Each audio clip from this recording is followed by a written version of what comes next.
তদন্তের রিপোর্ট ছাড়া আমাকে রিমান্ডে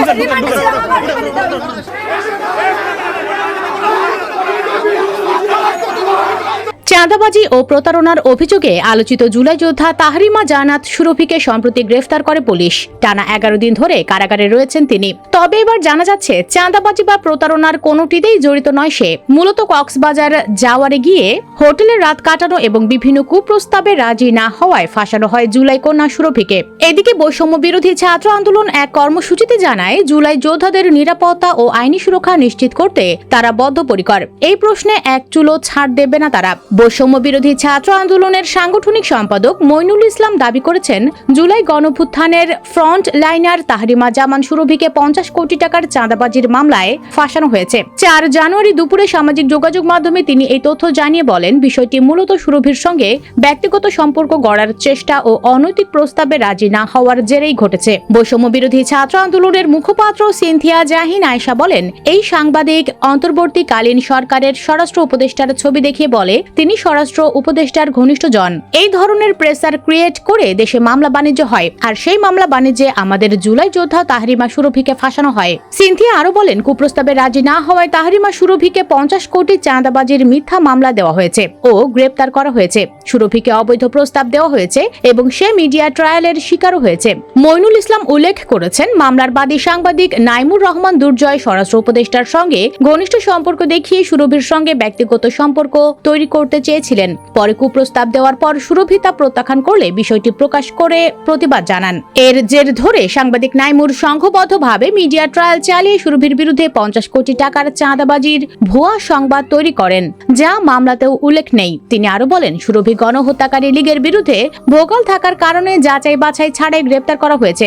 মইনুল স্পষ্টভাবে জানিয়েছেন তারা সুরভির পাশে আছে এবং অবিলম্বে তার নিঃশর্ত মুক্তি দাবি করছেন। এছাড়া জুলাই বিপ্লবীদের বিরুদ্ধে কোনো অন্যায় মানবেন না বলেও তিনি সতর্ক করেছেন। সামাজিক যোগাযোগ মাধ্যমে কুরুচিপূর্ণ মন্তব্য, মামলা বাণিজ্য ও প্রতারণা সহ বিভিন্ন অভিযোগে গাজীপুরে তাহরিমা জান্নাত সুরভি নামে এক তরুণীকে গ্রেপ্তার করেছে যৌথ বাহিনী। তাকে গ্রেপ্তারের পর এবার 50 কোটি টাকার চাঁদাবাজির অভিযোগ নিয়ে প্রশ্ন তুলেছেন রাজশাহী বিশ্ববিদ্যালয় ছাত্র সংসদের জিএস সালাউদ্দিন আম্মার। এক ফেসবুক পোস্টে তাহরিমার ছবি পোস্ট করে সালাউদ্দিন আম্মার লিখেছেন এই মেয়েটার নাম তাহরিমা, এখন জেলে আছে। অভিযোগ 50 কোটি টাকার চাঁদাবাজি। সংখ্যাটা শুনেই সন্দেহ জাগে। 50 কোটি? এই দেশে যেখানে হাজার হাজার কোটি টাকা লুট হয় কাগজ কলমে, সেখানে একজন জুলাইয়ের রাজপথে থাকা তরুণীর বিরুদ্ধে হঠাৎ করে এমন অঙ্ক, এটা কি সত্যি বিচারিক অনুসন্ধানের ফল নাকি ভয় দেখানোর রাজনৈতিক সংখ্যা? 5টি নির্দিষ্ট প্রশ্ন রেখে সেই ফেসবুক পোস্টে তিনি লেখেন প্রশ্ন হলো 50 কোটি টাকার লেনদেনের প্রমাণ কোথায়? Bank transfer, mobile financial trail, সাক্ষী নাকি শুধু অভিযোগ আছে? এই এক লাইনের ওপর ভর করেই জেল। আমার আরো লিখেছেন আরো অদ্ভুত বিষয় হলো একদিকে বলা হচ্ছে চাঁদাবাজি, অন্যদিকে পত্রিকার ভাষ্য সেনাবাহিনী প্রধানকে নিয়ে অশালীন কুরুচিপূর্ণ ও রাষ্ট্রবিরোধী মন্তব্য। তাহলে আসল অভিযোগ কোনটা? চাঁদাবাজি না মত প্রকাশ? যদি চাঁদাবাজি হয় তাহলে রাষ্ট্রবিরোধী মন্তব্য টেনে আনার দরকার কেন? আর যদি বক্তব্যই অপরাধ হয় তাহলে চাঁদাবাজির মতো ভয়ঙ্কর লেবেল লাগানোর মানে কি? এটা কি আইনি প্রক্রিয়া নাকি ক্যারেক্টার অ্যাসোসিয়েশন? সবচেয়ে বিপজ্জনক জায়গাটা এখানে, আজ সে জেলে, কাল আপনি, পরশু আমি, আর তখন রাষ্ট্র বলবে চাঁদাবাজ ধরা পড়েছে। প্রমাণ দেখানোর প্রয়োজন নেই, কারণ আমরা আগেই চুপ থাকতে শিখে গেছি। এই দেশে এখন অভিযোগী সাজা, গ্রেপ্তারি প্রমাণ আর সংবাদ শিরোনামই রায়। প্রশ্ন তোলা অপরাধ নয়, নীরবতাই অপরাধ। আজ যদি আমরা না বলি প্রমাণ দেখাও, মামলার অবস্থা কি, চার্জশিটে কি লেখা আছে, বিচার কোথায়, তাহলে কাল যখন কাউকে তুলে নেওয়া হবে লোকজন শুধু বলবে কিছু একটা করেছিল তাই তো ধরছে। এইটাই সবচেয়ে বড় রাষ্ট্রবিরোধিতা।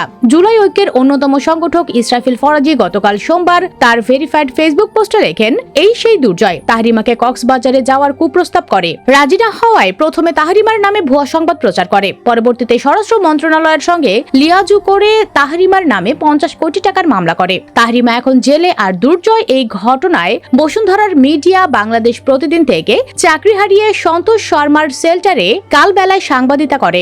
দুর্জয়কে যখন কালবেলায় নিয়োগের কথা হয় তখন কালবেলা থাকা সাংবাদিকরা সন্তোষ শর্মাকে বলেছিল তার কুকুরদের কথা। তখন সন্তোষ শর্মা বলেছিল চাপ আছে এই ছেলে নিয়োগ দিতে। কালবেলার বর্তমান মালিক ও বিএনপির বড় নেতা। এই চাপ কি স্বরাষ্ট্র মন্ত্রণালয়ের, বিএনপি নেতার নাকি ভারতের? উল্লেখ্য সাংবাদিক নাইমুর রহমান দুর্জয় ঘটনার সময় বাংলাদেশ প্রতিদিনের মাল্টিমিডিয়া রিপোর্টার হিসেবে কর্মরত ছিলেন। বর্তমানে তিনি দৈনিক কালবেলায় কাজ করছেন।